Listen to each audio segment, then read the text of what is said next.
Salut et bienvenue dans cette 7e saison du podcast Filles Expat. Ici Kelly, ton hôte, comme toujours, et me revoilà en force pour continuer à te faire découvrir de nouvelles histoires de femmes qui vivent aux quatre coins du globe. Attache ta ceinture, c'est parti! Salut et bienvenue dans un nouvel épisode de Filles Expat, épisode très spécial sur différents aspects et vous allez vite comprendre pourquoi. Tout d'abord, on vous emmène vers une destination dont on parle très peu lorsque l'on envisage une expérience de vie à l'étranger, puisque nous allons au Ghana, à travers les yeux et surtout la voix de Lucie, une jeune femme qui a passé 6 mois là-bas dans le cadre de ses études, mais je la laisserai vous présenter tout ça un petit peu plus en détail. Ce qui rend cet épisode également si spécial, c'est son authenticité.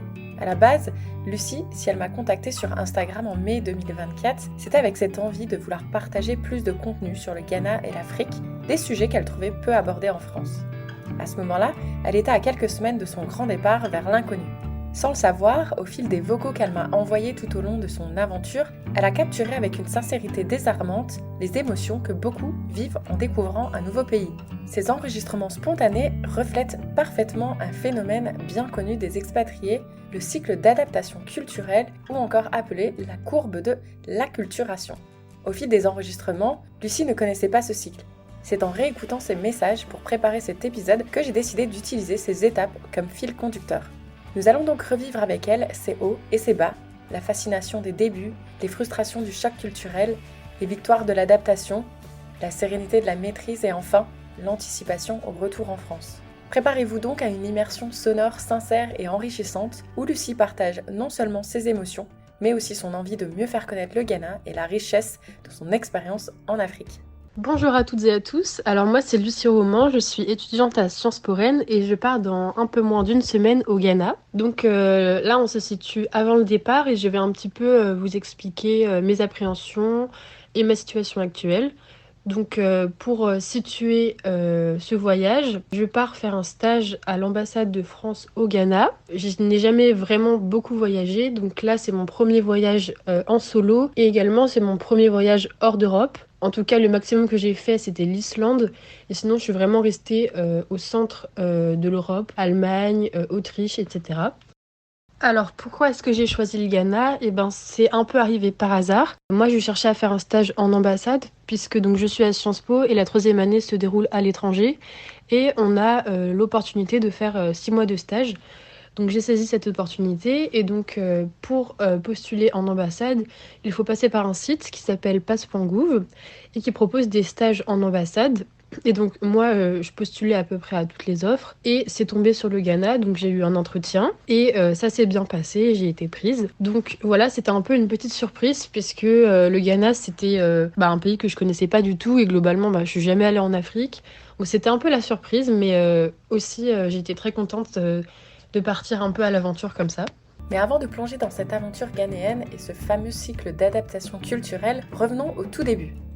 Lucie était alors à 2 semaines de son départ, dans cette phase où les rêves se mêlent aux doutes. C'est la phase 0, la phase de préparation et d'anticipation. Voici ce qu'elle m'a confié sur ses préparatifs à ce moment-là. Donc quand j'ai eu ma confirmation de stage, qu'est-ce que je me suis dit à premier abord concernant le Ghana ? Donc moi, premièrement, j'ai eu déjà un peu peur de la réaction de mes proches, puisque je me rappelle que quand je l'avais déjà annoncé à mes parents, ils étaient un peu dubitatifs, parce que comme je vous l'ai dit, on n'est jamais parti très très loin. Et moi, à titre personnel, c'est vrai que j'avais un petit peu peur, parce que c'était très loin. Et je me suis dit, est-ce que je vais être capable de faire ce voyage seule? Et également, j'ai eu un peu peur de tout ce qui est question de sécurité et danger, parce que je connaissais pas la situation du Ghana. Or, le Ghana, c'est un des pays les plus safe d'Afrique, donc de ce point de vue-là, il n'y a pas trop de soucis. Et donc, comme je connaissais très peu le pays, j'ai fait quelques recherches pour pouvoir aussi appréhender mon départ. Où est-ce que j'ai fait mes recherches et comment est-ce que j'ai eu des réponses? De manière générale, je trouve qu'en France, on n'a pas beaucoup de ressources sur l'Afrique. En tout cas, moi, je trouve que j'ai eu des difficultés à avoir des réponses à mes questions. Premièrement, si on regarde par exemple les livres de voyage, moi je voulais acheter un routard, un truc comme ça, et il n'y en avait qu'un, donc voilà. Et ensuite, je me rappelle être allée dans une librairie à Toulouse, la plus grande de Toulouse, et je me rappelle demander au libraire des livres sur l'Afrique et sur le Ghana, et qu'ils me disent je ne sais pas. Et quand je suis allée voir les rayons, le rayon Afrique, en fait, était tout petit, il y avait absolument rien dedans.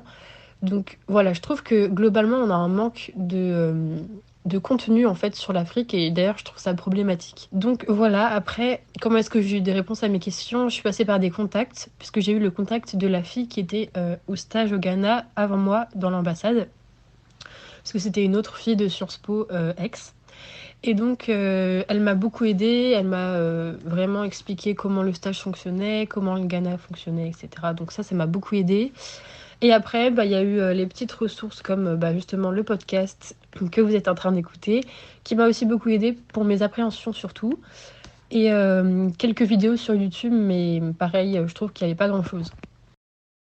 Après, concernant l'annonce à mes parents, comment est-ce que je leur ai dit et à mes proches en général. Donc moi, j'ai surtout fait l'annonce à mes amis proches et à mes parents. Donc mes parents, en fait, ça s'est fait progressivement puisque comme je vous l'ai dit, pour l'ambassade, on postule d'abord une première fois. Ensuite, on a un entretien si on est retenu, mais c'est déjà que on est loin dans la phase. En tout cas, ils retiennent à peu près 5 personnes en général. Et ensuite, donc, on a la confirmation, qu'il faut encore confirmer, etc. Donc, ça se fait progressivement. Et donc, mes parents, ils ont eu le temps de s'habituer, enfin, de s'adapter, de prendre conscience, etc. Mais c'est vrai que quand je leur ai dit la première fois que j'avais un entretien pour le Ghana, bah, c'est vrai qu'ils étaient un petit peu surpris. Ils se sont dit pourquoi est-ce qu'elle a choisi ce pays, voilà. Et oui, je pense que aussi, surtout, ma mère a dû avoir un petit peu peur, puisque ben, elle est un peu protectrice, etc. Et qu'elle s'est dit, est-ce qu'elle va vraiment pouvoir... Enfin, on connaissait pas très bien tous ces pays-là, et même au niveau des maladies, etc., elle a eu un peu peur. Donc ça, après, on s'est rassuré au fur et à mesure en voyant que, bah, en fait, il n'y avait pas de soucis quand on faisait les vaccins, etc. Donc voilà. Salut Lucie, alors aujourd'hui on est le 20 novembre 2024, c'est la première fois qu'on se voit en face à face en visio et pourtant j'ai tellement l'impression de te connaître car ça fait quand même 6 mois déjà qu'on échange sur WhatsApp. Dis-moi comment tu te sens? Salut, bah écoute, ça va. Je suis vraiment sur la fin de mon stage là, donc j'ai hâte de pouvoir faire un petit récap de tout ça avec toi. Avec plaisir. Donc là, les auditrices et auditeurs viennent de découvrir déjà tes vocaux qui concernent ta préparation au départ. Comme tu viens de dire, là, tu arrives au bout de ton stage. Et du coup, j'aimerais savoir, toi, aujourd'hui, avec du recul, comment juges-tu cette période de préparation? En coulisses, tu viens de me dire, tu te souviens pas trop justement de ce que tu m'avais envoyé. Est-ce que tu te souviens? Est-ce qu'elle était stressante ou est-ce qu'elle était plutôt excitante? Alors, c'était une période assez particulière parce que j'étais vraiment dans le rush. J'ai fini mes cours. Moi, j'habite en région parisienne.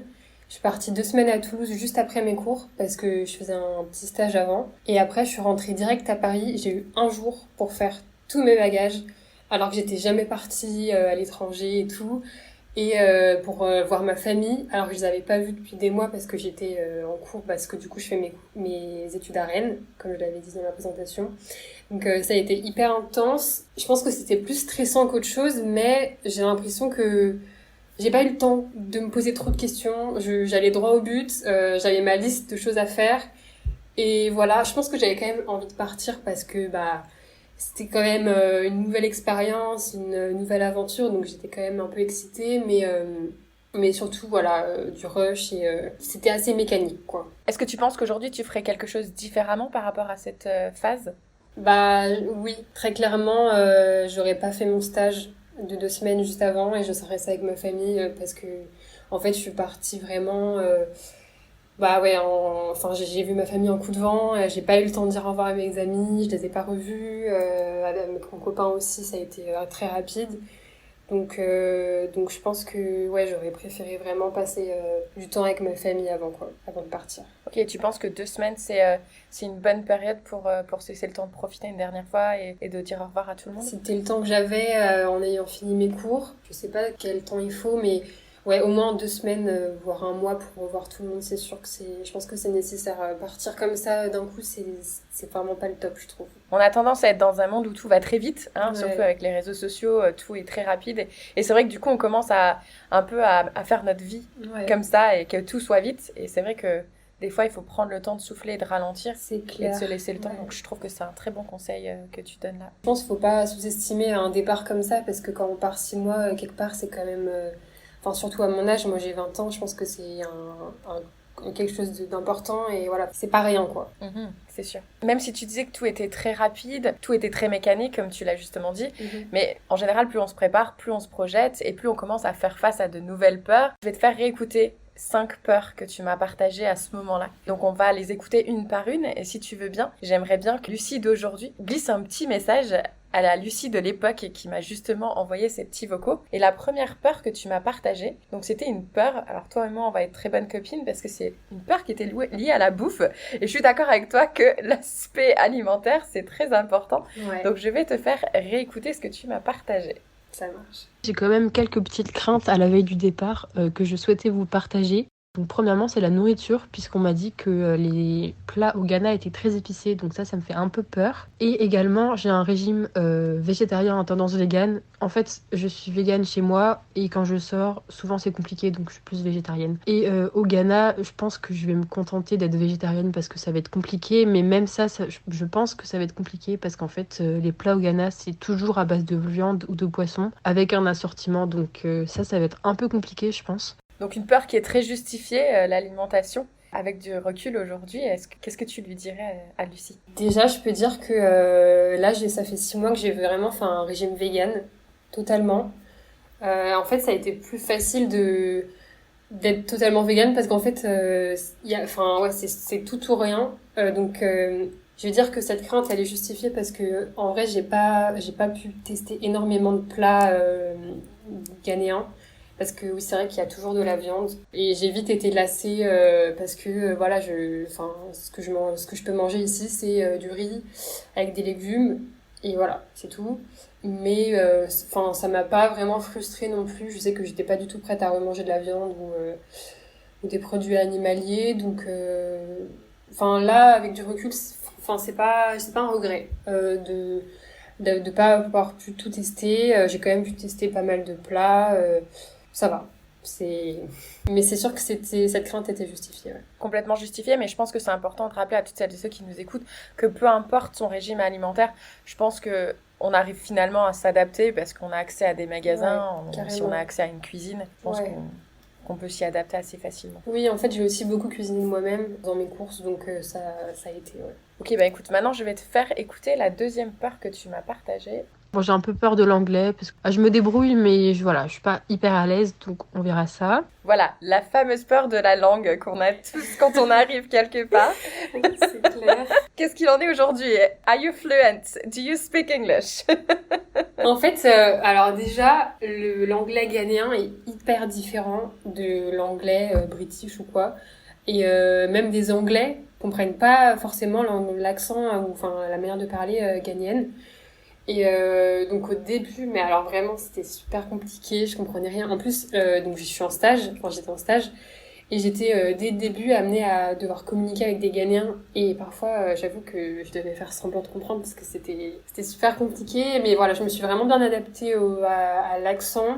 Après, je suis pas fluent comme tu dis encore. Je pense que j'en reparlerai après. Je suis aussi beaucoup restée avec des Français pendant mes 6 mois, ce qui a fait que pendant mon stage, je lisais beaucoup la presse ghanéenne, donc j'ai été beaucoup amenée à lire en anglais, aussi à communiquer un petit peu, mais c'est vrai que j'ai pas énormément communiqué en anglais, et de ce point de vue-là, je pense que j'ai pas eu un vrai déclic en termes de compréhension écrite, orale, c'est bon, mais pour parler, pas totalement. Mais par contre, vraiment, j'arrive à me débrouiller, à faire ma vie ici, à me faire comprendre, mais voilà, je suis pas devenue bilingue, quoi. Si ça peut te rassurer, je suis revenue de mon premier stage à l'étranger et je n'étais pas bilingue non plus. Mais en tout cas, ça m'a permis de pouvoir repartir. Ça prend du temps. Et là, je pense que tu avais peut-être d'autres focus aussi par rapport à ton stage, etc. Mais aussi, ce qui est important, je pense, c'est que si aujourd'hui je te dis, demain tu pars en Angleterre, tu auras peut-être moins cette crainte liée à la langue. Et je pense que ça, c'est quand même une étape qui est importante de dépasser cette peur, justement. Ouais, c'est sûr. Eh bien écoute, nous allons passer donc à la troisième peur que tu m'as partagée, qui est aussi très justifiée lorsqu'on parle des pays d'Afrique.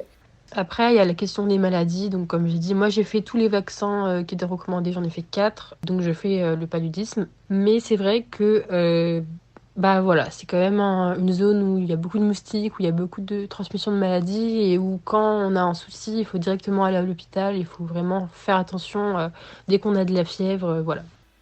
Eh ben, je suis heureuse de vous dire que je n'ai eu aucun problème de santé.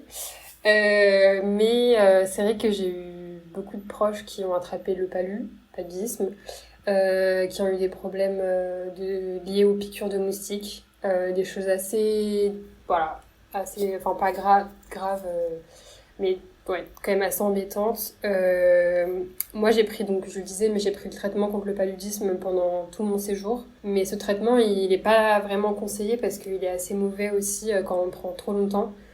Mais donc moi, ça m'a quand même permis de ne pas l'attraper, quoi. Mais c'est vrai que ouais, il y a beaucoup de maladies. En plus, moi, quand j'y étais, là, il y avait la question du Mpox en Afrique. Je sais pas si t'as suivi, mais il y avait des cas au Ghana, donc on avait un peu peur. Voilà, là, en ce moment, il y a le choléra. Il y a de nouveau beaucoup de cas de choléra. Donc ouais, il y a quand même beaucoup de transmission de maladies et il faut faire vraiment attention. Moi, dès que je sors, je mets plein d'anti-moustiques. Je fais au maximum attention, quoi. Même avec l'eau, vraiment, l'eau, il faut vraiment pas du tout la boire. Même quand on se lave les dents, moi, je me rince avec de l'eau potable. Faut être précautionneux, quoi. Alors là, cette peur, moi, je l'ai trouvée déjà très courageuse de ta part de la partager parce que je pense que c'est un petit peu tabou. Et donc, du coup, je suis très curieuse d'avoir un retour sur cette peur-là.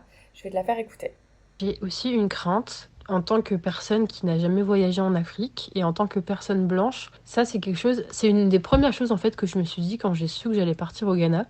C'est que je me suis dit comment est-ce que les personnes là-bas vont me percevoir. En fait, aussi d'un point de vue du passé colonial, etc. Moi, je sais que je pense que je vais avoir un peu une culpabilité et j'ai peur qu'on me juge ou que...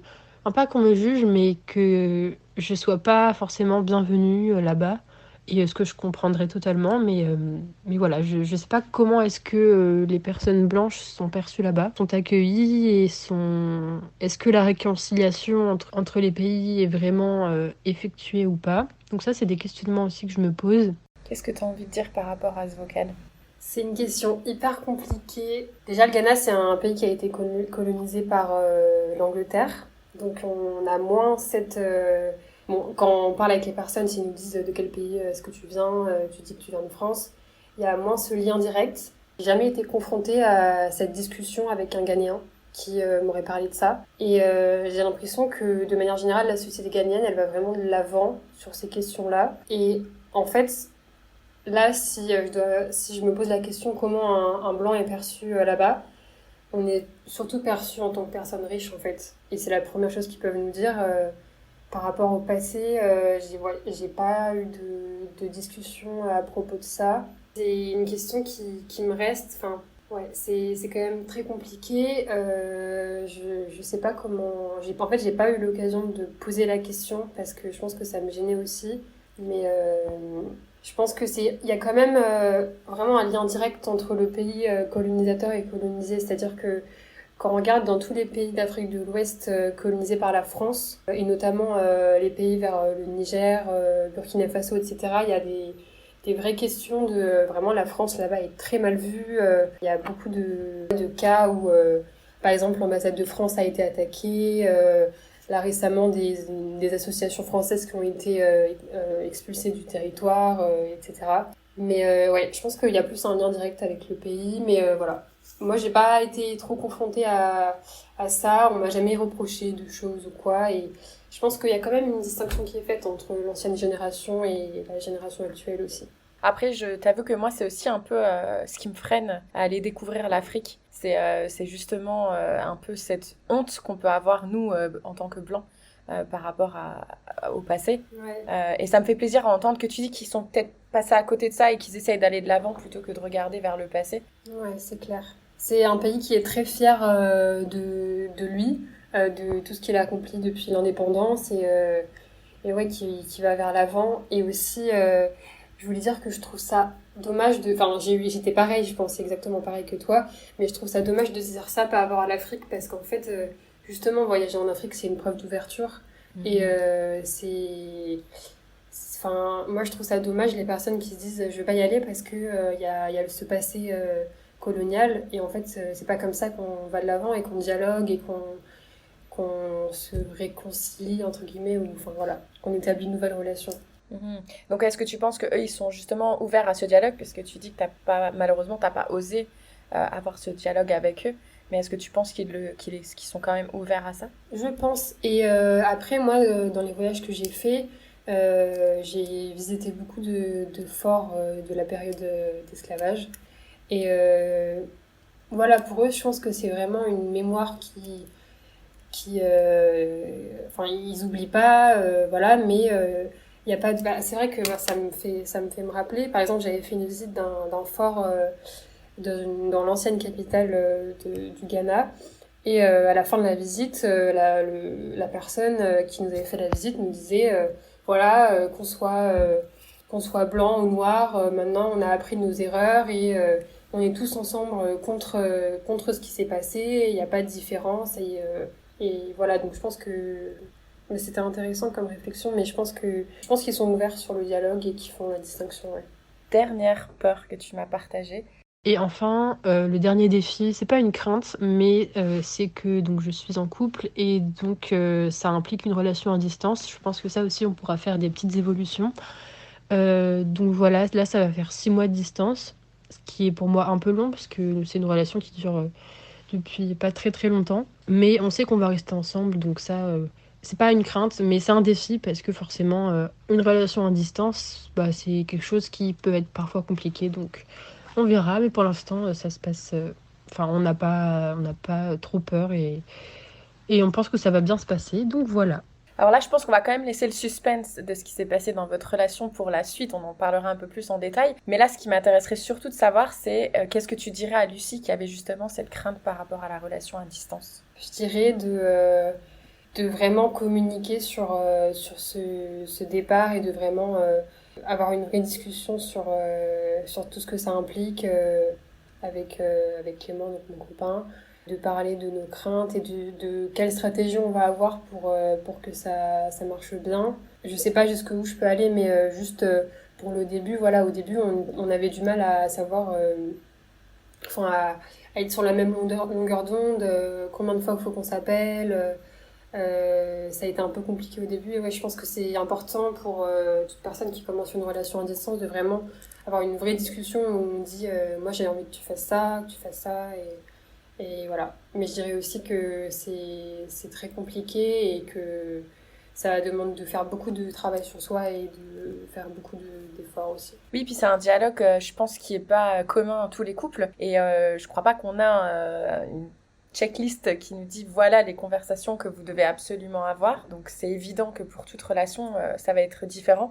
Mais je pense que c'est bien dit ce que tu dis, de surtout bien discuter de ses attentes, de ce qu'on attend de l'un de l'autre, de quelle fréquence on pense qu'il sera nécessaire de se téléphoner, et peut-être de faire un point au bout d'un mois. Est-ce que ça te convient, est-ce que ça te convient pas, est-ce qu'on devrait s'appeler plus souvent, moins souvent, etc. Enfin, je sais pas, dis-moi ce que t'en penses. J'ai jamais été en couple à distance, donc je t'avoue que je ne sais, j'ai vraiment pas de conseils à donner là-dessus. Ouais, non mais c'est clair, c'est vraiment de dialogue, de se parler régulièrement, de faire des points. Parce que parfois on ne dit pas forcément quand on est frustré, parce qu'on ne s'est pas assez parlé ou parce que la personne n'a pas dit ce qu'elle faisait. Régulièrement en parler calmement, voilà, juste pour voir si tout va bien des deux côtés. D'ailleurs, il existe un très bon podcast, je mettrai le lien dans la description de l'épisode, de Chloé Bloom, qui c'est un épisode de podcast qui s'appelle Communication non violente, et je pense que tout le monde dans ce monde devrait l'écouter, parce que du coup, il donne des conseils sur comment exprimer un ressenti ou une émotion qu'on peut avoir à une personne tiers sans que elle se sente victimisée ou agressée, etc. Parce que des fois, la façon, les mots qu'on va utiliser, le message qu'on veut faire passer ne va peut-être pas être reçu correctement. Et donc, du coup, il faut faire très attention à peser ces mots. Je pense que c'est un épisode qui peut plaire parce que justement, dans ces périodes-là, des fois, nos mots peuvent un peu dépasser nos pensées et je pense que c'est là où il faut faire très attention, en fait. Donc pour conclure cette phase qui est quand même très importante de préparation, j'aimerais te poser une dernière question. Si tu devais donner un conseil à quelqu'un aujourd'hui qui prépare un départ pour une expérience à l'étranger, donc tu as déjà dit que toi tu te serais laissé plus de temps pour profiter de ta famille et ton entourage. Tu as aussi dit que c'était important de bien communiquer avec son partenaire si on part seul mais qu'on est en couple. Est-ce qu'il y aurait un autre conseil que tu aimerais donner? Je sais pas. Il y a des personnes qui peut-être... Enfin moi par exemple je suis partie au Ghana en connaissant pas trop le pays, en sachant pas vraiment à quoi m'attendre.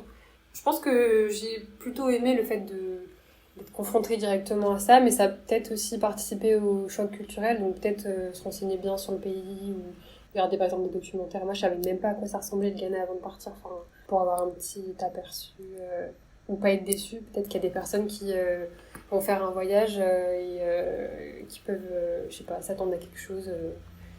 Donc ouais. Et prendre le guide, vraiment, le guide du routard.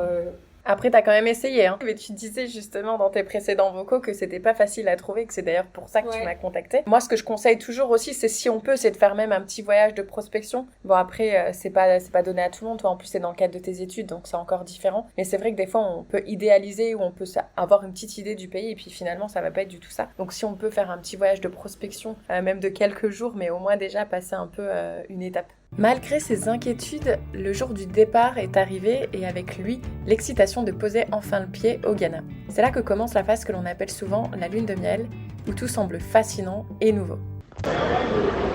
Hello, alors on est le dimanche 2 juin, 12h30 et je pars dans 3 heures. Donc j'ai mon vol à 15h30. Donc je vous fais un petit état des lieux. Hier j'étais un peu stressée et j'appréhendais un peu le départ. Mais ce matin je suis plutôt excitée de partir et j'ai hâte d'arriver là-bas et de découvrir l'ambassade et le pays. Donc voilà, il n'y a pas trop arrivé de problèmes, tout se passe bien, donc voilà. Pour revenir sur mon arrivée au Ghana, c'est vrai que moi c'était mon premier voyage seul, donc déjà à l'aller j'étais pas très à l'aise, et puis en arrivant vraiment, en plus je suis arrivée en parlant anglais moyennement bien, donc c'était un peu compliqué. Il était tard et je crois qu'au total j'ai dû passer 2 heures dans l'aéroport. Peut-être que c'est normal en fait, mais ça m'a paru super long parce qu'en fait j'avais pas de 4G, j'arrivais pas à accéder au wifi de l'aéroport, donc voilà, c'était un peu compliqué. Après j'ai récupéré mes bagages, mais ça allait. Puis donc du coup il y avait 2 personnes de l'ambassade qui étaient venues me chercher, donc très rassurant, qui m'attendaient avec un panneau ambassade, etc. Donc ça c'était vraiment super rassurant. La première impression quand je suis sortie de l'aéroport, c'est la température parce que bon, je suis partie de la France, on était au début de l'été, il faisait pas très chaud, mais en fait le Ghana c'est non seulement chaud, mais en plus c'est humide en saison des pluies. Donc la saison des pluies c'est ce qui correspond en fait pour nous à l'été. Et donc voilà, quand on sort de l'aéroport, c'est vraiment... Et puis il y a beaucoup de monde, il y a du bruit, etc. Donc c'est vraiment... c'est immersion totale. Et j'ai vraiment eu l'impression que c'est à ce moment-là que je me suis dit, ok, là je suis arrivée. Dans l'aéroport, c'est encore la phase de transition, j'ai l'impression. Je suis arrivée le soir, un peu beaucoup fatiguée. Je trouve quand même que le voyage c'est fatigant. Et donc en fait, moi je commençais directement mon stage le lendemain. Donc j'ai commencé le lundi direct, ce qui fait que c'est vrai que la première semaine j'étais assez fatiguée. Et je suis allée faire mes courses directement le lundi soir parce que j'avais pas eu le temps avant du coup. Donc c'est l'autre stagiaire qui est avec moi actuellement dans le lieu où logent les stagiaires qui m'a tout montré. Donc j'ai vraiment aimé. Je trouve que les courses c'est un peu, ça représente aussi le pays dans lequel on va parce que il y a plein de choses que je connaissais pas, notamment sur les fruits, on en parlait, mais il y a des choses. Moi j'adore découvrir de nouveaux fruits et là ici il y a des choses que j'avais jamais goûté. Le fruit du dragon, le star fruit, la canne à sucre. Enfin c'est ce genre de choses que j'adore donc j'ai trop aimé découvrir tout ça, voir aussi il y a beaucoup de mangue au Ghana, c'est hyper la mangue, c'est vraiment le fruit et puis c'est délicieux. J'ai jamais mangé des mangues comme ça en France, c'est vraiment incroyable. J'étais émerveillée par toute la vie qui est complètement différente, le fait qu'il y ait des marchands dans la rue, que les femmes portent leurs marchandises sur leur tête. Tout ça, c'est des trucs que j'avais jamais vus et enfin, c'est des choses que j'adore. J'aime beaucoup l'ambiance aussi. Les gens sont très gentils, très accueillants. Aujourd'hui, avec du recul, est-ce que tu saurais nous dire quelle a été la chose qui te semblait le plus impressionnant à ce moment-là et qui t'a marqué aujourd'hui? Je pense que c'est les vendeurs de rue. Parce que j'avais jamais vu ça. Et je suis arrivée et en fait, au Ghana, tout se fait dans la rue. Donc, en fait, par exemple, les supermarchés, c'est vraiment un truc d'expatriés ou de personnes très riches. Mais sinon, les gens, ils font vraiment toutes leurs courses au marché ou dans la rue. Et donc, parfois, on se promène, on voit sur le côté, il y a un vendeur qui vend des canapés qui sont genre sur le trottoir, par exemple.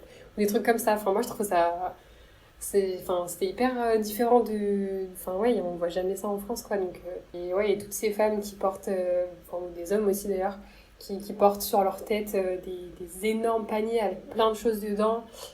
Par exemple, si on est en voiture, à chaque feu rouge, il va y avoir plein de personnes qui vont se mettre dans les files et qui vont défiler avec leur panier. Et les gens, ils achètent comme ça.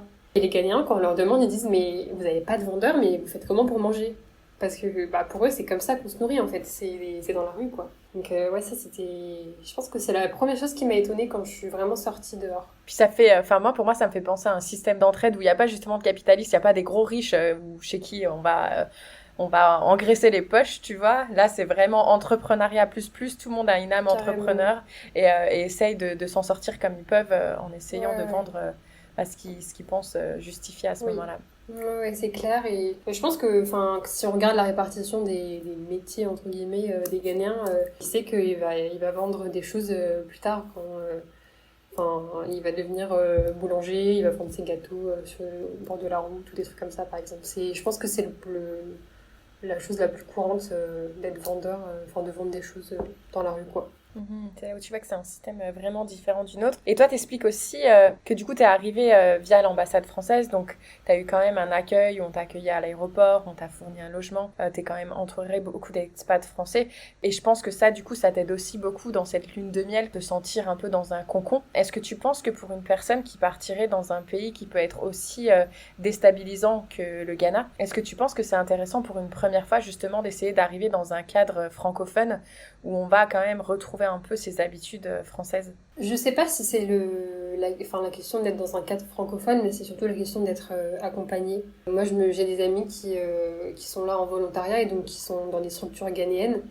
Mais ce qui compte, c'est surtout qu'on soit accompagné dans les démarches, que quelqu'un vienne nous chercher à l'aéroport, peu importe si c'est quelqu'un de français ou pas, mais je pense que, moi, si j'avais eu aucun accompagnement, que j'avais dû trouver mon logement toute seule, que j'étais arrivée toute seule à l'aéroport, j'aurais été hyper stressée. Vraiment, là, ça m'a vraiment aidée à me sentir bien à l'arrivée et pas être stressée, quoi. De toute façon, tu avais déjà quand même une charge mentale liée à ton stage, parce que tu commençais directement le lendemain. Donc c'est pas comme si tu avais eu le temps justement de pouvoir s'occuper de tout ça, donc je pense que c'est intéressant justement de s'enlever cette charge mentale et d'avoir un accompagnement comme tu dis. Mais comme souvent dans les aventures à l'étranger, la lune de miel ne dure pas éternellement et la phase choc culturel prend place. Après quelques semaines d'émerveillement, la réalité du quotidien a commencé à s'installer.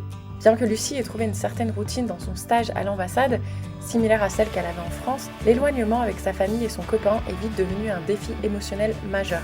À travers ses vocaux, vous l'entendrez, on ressent un choc culturel et elle s'est retrouvée également confrontée à un sentiment de vide, accentué par la distance et l'absence d'une immersion plus profonde dans la culture locale. Ces facteurs ont pesé lourdement sur son moral, la poussant même à envisager de rentrer en France après seulement quelques mois. Voilà, donc aujourd'hui, ça va faire plus de 2 mois que je suis au Ghana, donc je vais vous faire un petit point d'étape sur ce qui s'est passé, comment je ressens la vie ici et est-ce que ça se passe bien globalement. Donc la première chose dont je voulais vous parler, et c'est la chose à laquelle on pense en premier parce que je pense que c'est aussi la chose qui est le plus difficile quand on part et quand on part pour la première fois, c'est est-ce que la France et tout ce que j'ai laissé derrière moi, est-ce que ça me manque? Et la réponse elle est simple, c'est oui. Je pense que c'est un peu inévitable, donc même si les premières semaines, on a un peu l'euphorie de l'arrivée, moi j'ai fait beaucoup de choses. C'est vrai que les 2-3 premières semaines, j'ai pas eu trop ce sentiment. Et puis là, ça s'est installé quand même petit à petit, et c'est vrai que j'ai quand même envie de rentrer, même si j'adore la vie ici. Et je pense que c'est un peu inévitable. J'ai même pensé en fait à rentrer à la mi-chemin, donc c'est-à-dire au 3e mois, parce que j'ai vu autour de moi que certaines personnes faisaient ça. Et puis après, je me suis dit que c'était quand même dommage, qu'il fallait aussi vivre l'expérience à fond. Donc je me suis dit que j'allais pas partir sur ça. Mais justement, à l'inverse, j'ai de la famille qui va venir me voir, donc ma maman et ma sœur, qui ont décidé de me rendre visite pour déjà parce qu'elles savent que ça va me faire du bien et puis aussi pour découvrir la vie au Ghana. J'ai envie qu'elles découvrent tout ce que moi je vis, que je puisse leur partager mon quotidien, etc. Concernant l'adaptation à la vie, je sais pas, je pense que je suis adaptée, mais que je suis pas non plus immergée à 100% dans la vie ghanéenne, c'est-à-dire que je suis quand même dans un petit cocon français. Et, euh, et j'ai pas non plus l'impression, par exemple, je me suis pas fait d'amis ghanéens, enfin, je suis principalement avec des expatriés immigrés. Après, voilà, je me sens bien ici, j'ai pas eu de problème, mais c'est vrai que j'ai ce sentiment de, je suis pas allée assez au contact de la population, j'ai pas assez voyagé, mais c'est aussi parce que je gardais ça pour quand ma famille allait venir, et puis là, avec les rencontres, etc., j'ai rencontré des personnes qui aussi ont la volonté de plus voyager, donc je pense que c'est une dynamique qui va changer, mais en tout cas pour ces 2 premiers mois, c'est vrai que j'ai pas eu l'impression de sortir beaucoup. J'ai l'impression d'être beaucoup à fond dans le stage, mais du coup d'être beaucoup dans un environnement français.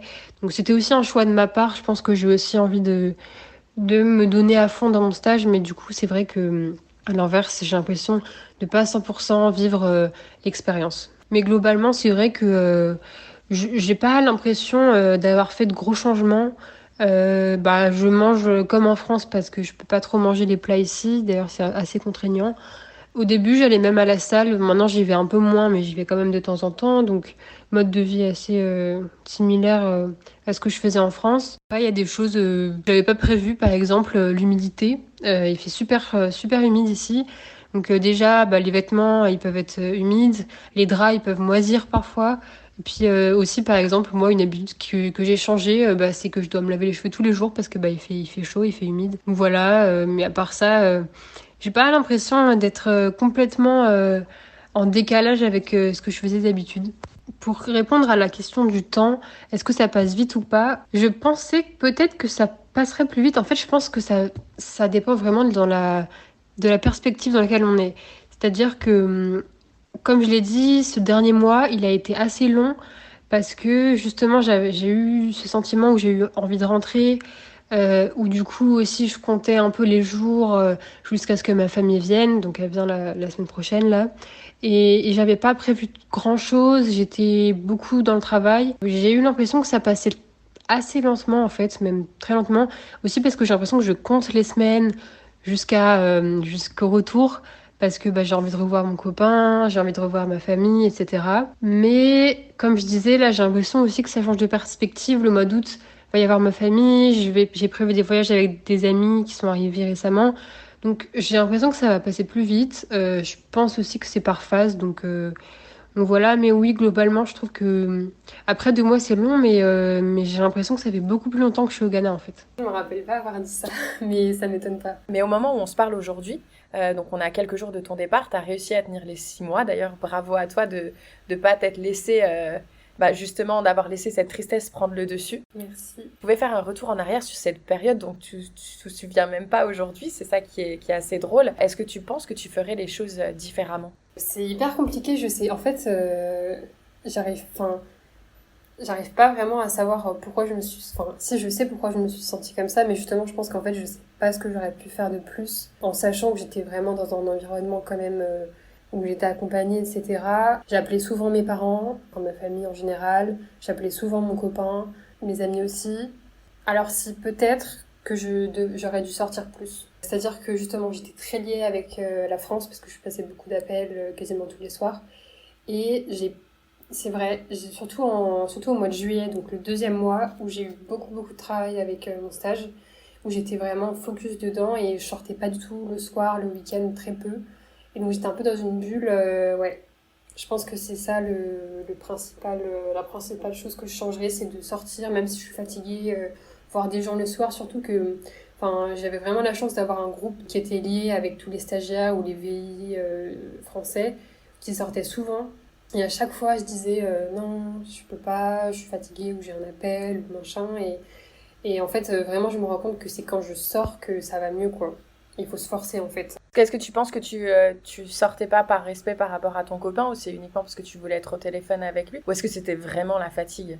Je pense qu'il y a un peu un mélange de tout, mais je pense que j'avais pas l'envie parce que justement j'étais fatiguée, parce que je voulais passer des appels, parce que je voulais voilà, mais après il n'y a pas du tout eu de restrictions ou quoi, où il m'a dit tu sors pas, mais c'est vrai que au début ça peut être un peu quand même source de conflit dans le sens où c'est difficile aussi pour la personne qui est restée en France.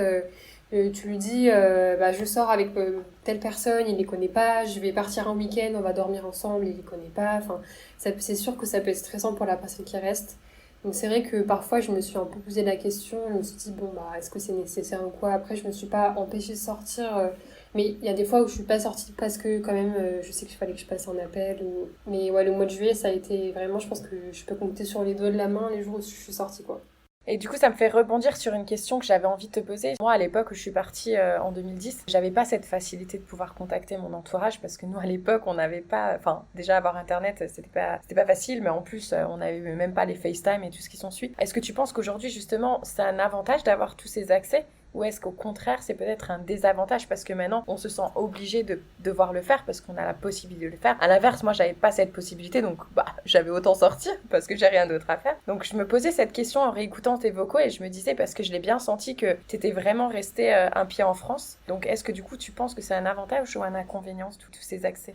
Oups, j'avoue pas très fair-play, mais c'est bien ici que j'ai décidé de terminer la première partie de ce témoignage. Mais bon, pas de panique, si tu veux savoir sa réponse, elle est dans la deuxième partie qui est déjà en ligne. À tout de suite!